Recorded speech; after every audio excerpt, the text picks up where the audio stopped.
Welcome back to Legitimate Targets, everybody. I hope you're all having a good day. Joining me on today's episode, we have a very special guest, Alon Mizrahi. And I find his Twitter bio very interesting. It says, ex-Israeli. So that's one I've never heard before, but it's very good. Alon is also a writer and a podcaster of mixed Moroccan and Jewish Arab heritage, known for his Substack newsletter, The Mizrahi Perspective, where he critiques Zionism, the politics and the policies of the state of Israel, and analyzes the ongoing conflicts, I should say, in the Middle East. So, Alon, thank you so much for joining me today. How are you doing? Great. Thanks for having me, and I'm happy to join you. What does it mean to be an ex-Israeli? I've never heard that before. It means I was an Israeli, and I'm not an Israeli anymore. I can't say I'm an Israeli. I've renounced Israel and Zionism. Have you come under a lot of attack for doing that? Not for this point particularly, but there are many things people can attack me for, and this is one of them. Well, I want to get your thoughts on some current events. Most notably this week, it's been now overshadowed by a bunch of other horrific news, but I think it's very important that we don't lose sight of the fact that Israel just tried to, airstrike the group of Hamas's peace negotiators. What did you make of this, and what did you make of the claims from Qatar that they had no idea this was going to happen? I mean, I don't know how Israeli fighter jets got all the way to Qatar without any, radar systems noticing them. But what do you think of all of this? First of all, about the technical aspect of it, I mean, Israeli airplanes are in the air now across the Middle East at all hours of the day. So it wouldn't be unusual for Israeli airplanes to be anywhere. This is a sad reality. But I think that what Israel is doing, I mean, the stage Israel is in, the phase Israel is in, was something I expected and I could see coming. And I've been saying consistently for a long time, Israel is accumulating losses and it is going to escalate all the time. Meaning it's going to become more brazen, more provocative. It will do stuff that people think unimaginable. I don't think anyone in Qatar, I mean, I actually believe Qatar, that they didn't think this was possible. I mean, they had no reason to suspect it. I mean, they had good reason, good political reason, but not intelligence or technical reason. I mean, politically, no one is safe now. And Netanyahu says it himself. I mean, Israeli representatives are saying it themselves. We will strike anywhere. We will call anyone we want Hamas. And this is Israeli officials saying this is a warning for the entire Middle East. The entire Middle East includes Jordan, includes Egypt, includes Saudi Arabia, includes everyone. Mm-hmm. So this is where we're at. There was a article published in the Gray Zone today by Max Blumenthal, and they were citing an anonymous Trump insider who said that the Trump Secret Service already this early in the administration has caught Israeli government officials placing electronic devices on the Secret Service emergency vehicles. They also said that Trump is fearful of Netanyahu. Do you think that Trump has the capacity to stand up to someone like Netanyahu? I mean, he's saying, don't strike Qatar again, don't do that again. Do you think any of this is serious? Not really. There's one thing I'm sure Trump can't do, despite Netanyahu's best wishes, and that's go to war with Iran, because the price will be too high for the U.S. to stomach. But practically everything else, the U.S. will accept and tolerate, and the relationship, I mean, this is what everyone is talking about. This is what everyone is thinking about. The limits of Israeli influence and sway or control over the American system. I mean, it seems limitless, but history tells us that nothing is limitless. There's obviously been a lot of, sorry, what were you saying? No power is without limits. This is what I'm saying. So Israel and the US are going to find out the limits of their power. I mean, we're reaching this point. There's obviously been a lot of reports recently about the prospects of a new Israel-Iran conflict erupting. Just yesterday or 2 days ago, if I am remembering correctly, there was false reports of missile movements in Iran. Both Israel and Iran came out and said that's not true. But do you expect this conflict to rear its ugly head again? 100%. Yeah, I expect it, and I know it's going to happen. As we can see, this is like the long-term process. This is the geopolitical process that we're seeing in the Middle East. Israel has put itself in a corner, I mean, willingly, enthusiastically, put itself in a place that's unsustainable. And it is getting more provocative, more brazen, more aggressive towards more people. So this path that Israel is on is going to lead it inevitably to challenge Iran again, because Iran is the only major threat to Israeli dominance in the Middle East, and Israel can't take it. It's all about dominance, and this is imperialism, this is colonialism. It's all about domination, subjugation. Who is the biggest, the strongest, the shiniest? This is what Israel wants to be. It wants to dominate the entire Middle East. But I think that with this attack in Qatar and many other things that Israel has done, I mean, all the promises it has broken to Egypt, to Qatar, to the UAE.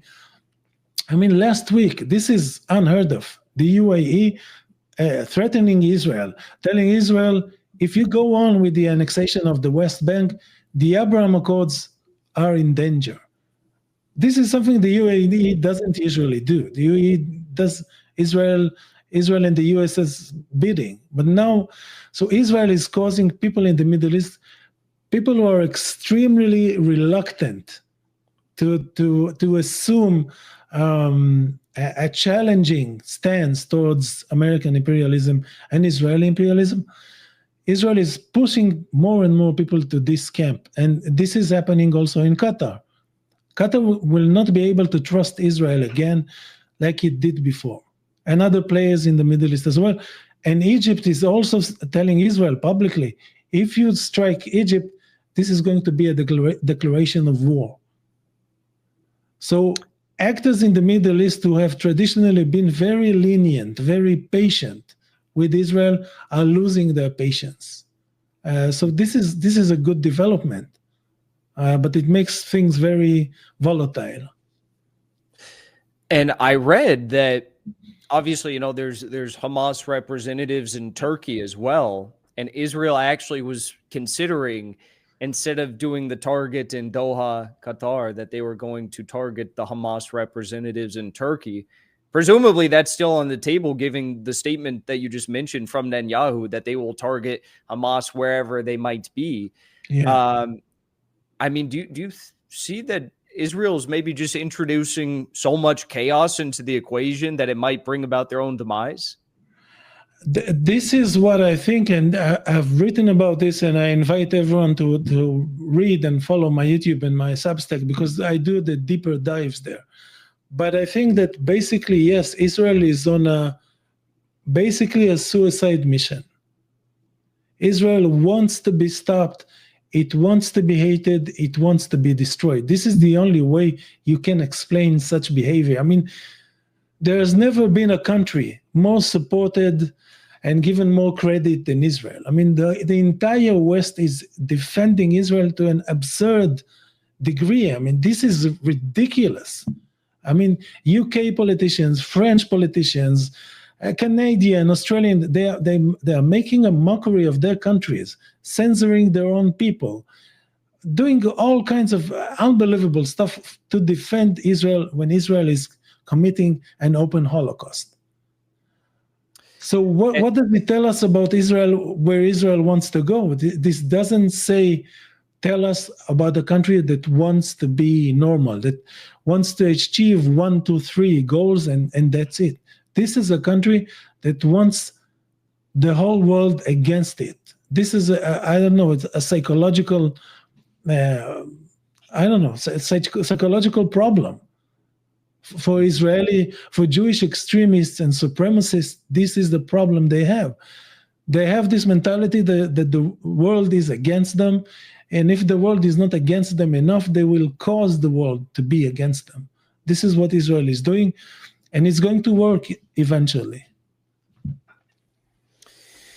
I know you're an ex-Israeli, so you probably don't have a whole lot of contact with current Israeli citizens. Maybe you do. I don't know. But I got to imagine it at some point, so long into this conflict, now they're bombing peace negotiators, now everything that's going on.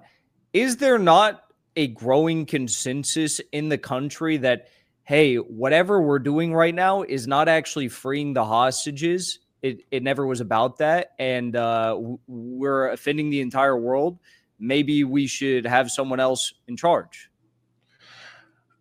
Listen, Israel is a fascinating psychological or maybe psychiatric experiment, because many people do recognize that what Israel is doing is extremely foolish and dangerous. Counterproductive is a very mild term for what Israel is doing. They go out, they see foreign media, they know how Israel is perceived and how Israelis are perceived. They see how IDF soldiers are being starting to be treated in other countries. But this doesn't translate into an actual decision to break with the Israeli system, with the Zionist system. And this is what people need to do. You need to, when a system gets evil and deranged, you need to break with it. You can't say I'm gonna mitigate this. I'm gonna I don't know, just wait this out. This is gonna pass. You have to take an active action. And this, for me personally, I knew this wasn't going to happen. This kind of recognition wasn't going to happen in Israel. This is why I decided to leave the country. If I had believed that there's a chance for change in Israel, even if I had thought I can contribute to a small effort of people who actually have a desire and a will to actually challenge the system, I wouldn't leave such a country. But there's almost a lack of ability to challenge Zionist logic. And this is a problem. Israeli elites, especially, their entire being is welded into the fabric of Zionism. Their economic status, whatever they do in life. Some of them are very successful. They have careers, international careers. They're in high tech. They're in all kinds of fields. And they reached the place they are in life, which is very nice for a lot of them, thanks to Zionism, thanks to Israel. So leaving this behind is unbearable to them. They have to leave their status, their country, their ideological beliefs, their religion almost for some of them. Mm-hmm. And this proves to be too much. And this is a tragedy. This is a tragedy. I mean, I think that if we could see opposition in Israel, I mean real opposition, not the tactical opposition to the way Netanyahu handles the war, which is bullshit. I mean, if you are not willing to break with the system, when it does something that it is abhorrent to you, no matter where you are, by the way, this is not only about Israel. If you're a soldier of any country and you're being given orders to shoot children, you should tell your command to go fuck itself, no matter what uniform you're wearing. So I know you're in Moscow. I would say the same thing in Moscow. I would say the same thing in China. If your government is telling you this, but luckily other governments are not doing that because they act in reality as we know it. But Israel seems to be on a different dimension almost. And this lack of serious opposition, not only in Israel, but in wider Jewish circles. There are many people who think that if they oppose what Israel is doing, but between, like in quiet, and keep it for themselves, it's good enough. And this is not good enough.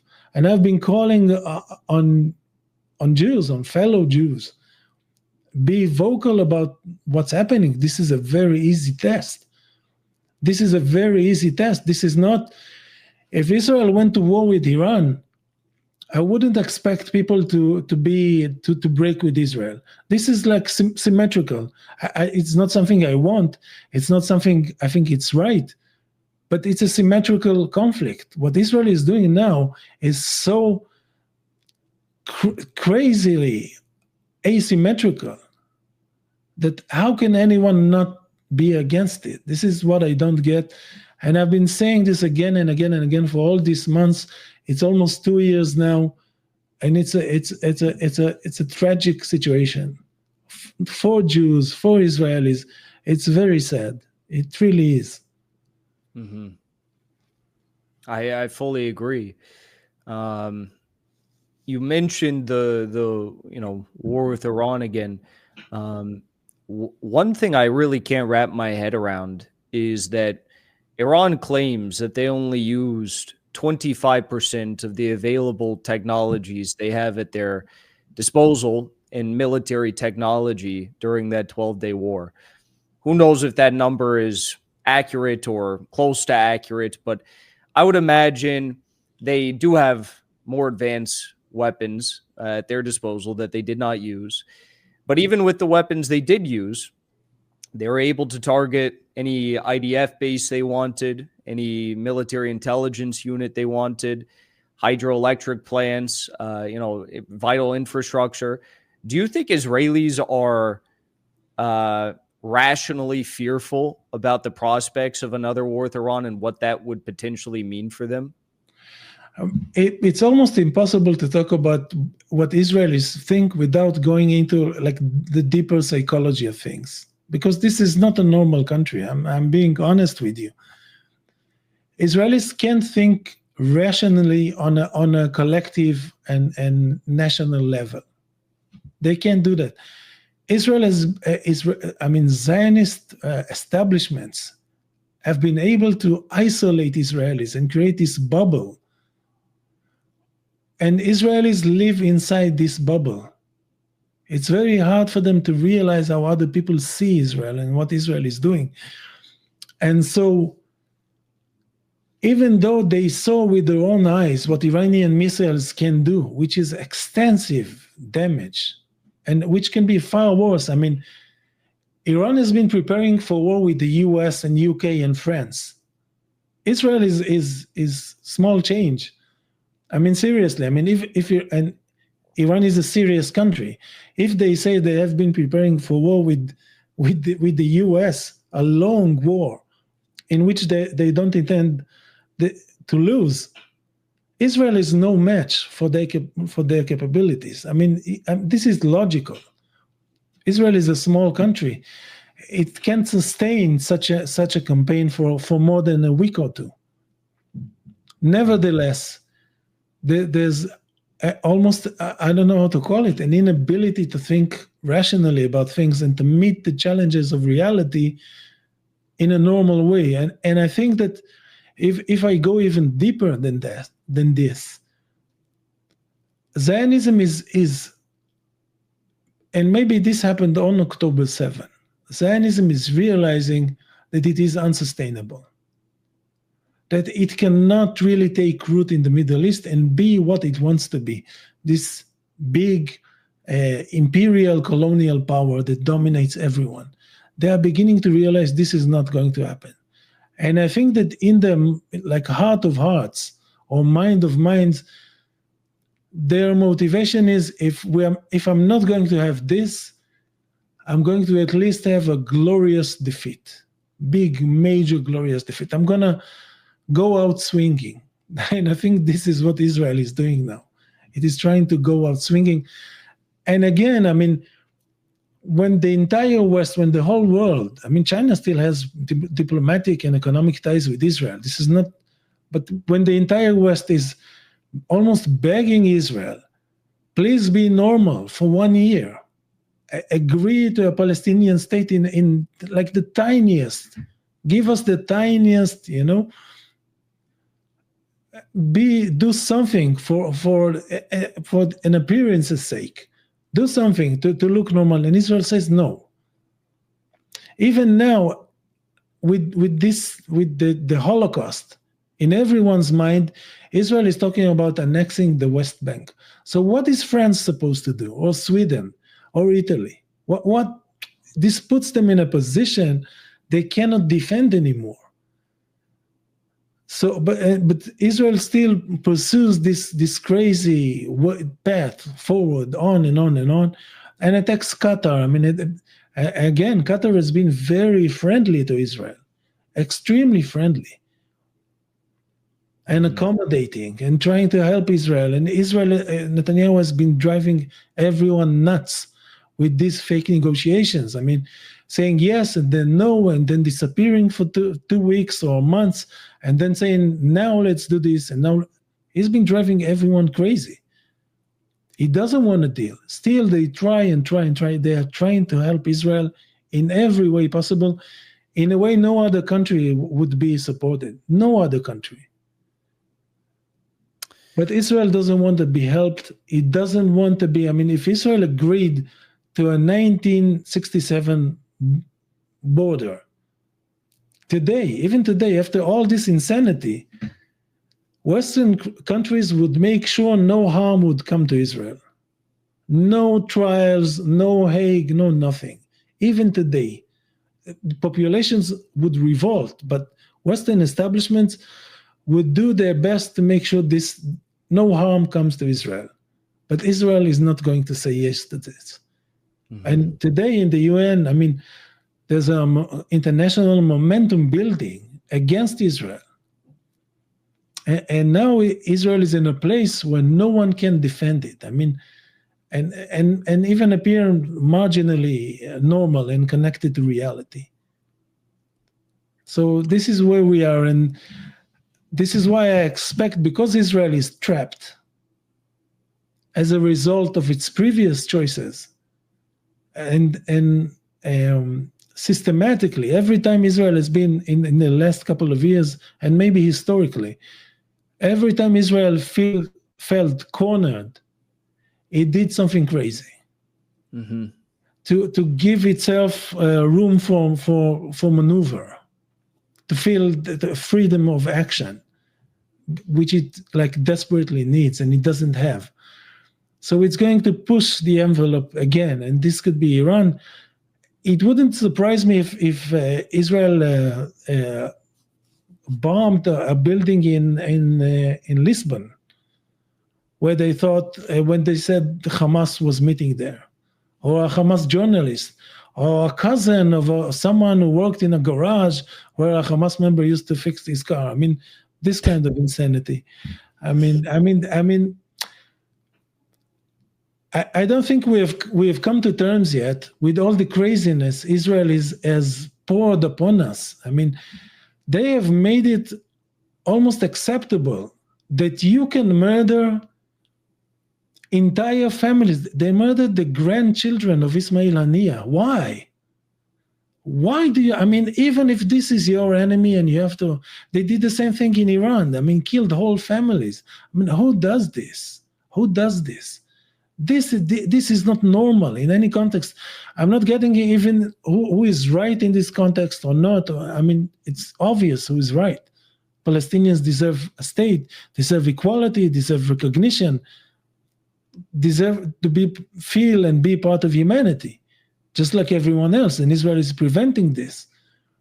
But even if we disregard all of this, the way Israel conducts itself militarily, with this, I mean, killing the grandchildren and neighbors and people who are on the street. And what is this?